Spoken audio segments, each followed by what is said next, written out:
السلام عليكم ورحمة الله وبركاته. طلاب الثانوية العامة أحلى وأجدع ناس في الدنيا.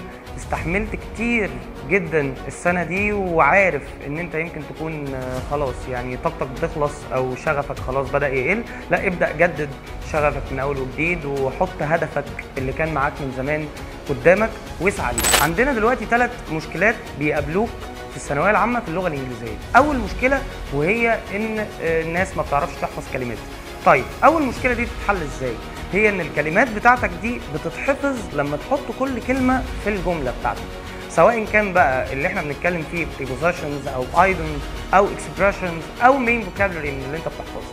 لازم المدرس اللي يبقى شغال معاك يديك لكل كلمة جملة تفهمك الكلمة دي أصلا بتيجي في أنهي تعبير، أو يديلك definition ليها، يعني يديك لكل كلمة التعريف بتاعها باللغة الإنجليزية.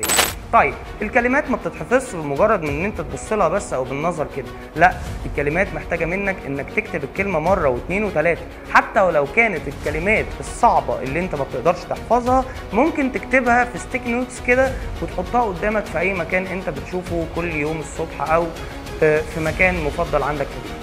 طيب ده بالنسبه للكلمات بتاعتك، وتراجع عليها اول باول وتظبط الدنيا فيها وتحل كتير. رقم 2 وهو الجرامر بوينتس بتاعتك او النقاط بتاعه القواعد او التراكيب اللغويه بتاعتك. الجرامر ده مش حفظ ودش وخلاص، لا، الجرامر بيبقى فيه جابز كتير او اكسبشنز كتير محتاج انك تكون فاهمها مش حافظها. فعشان كده مشكله الجرامر دي بتتحل بانك تفهم القاعده مش تحفظها بس. اما بالنسبه لثالث حاجه وهي قصه الحل الكتير. طول ما انت ما بتحل كتير طول ما انت ما هتغلط قليل. يعني ايه؟ يعني كل ما بتقابل انواع اسئله اكتر كل ما كانت فرصتك في الفوز هتزيد.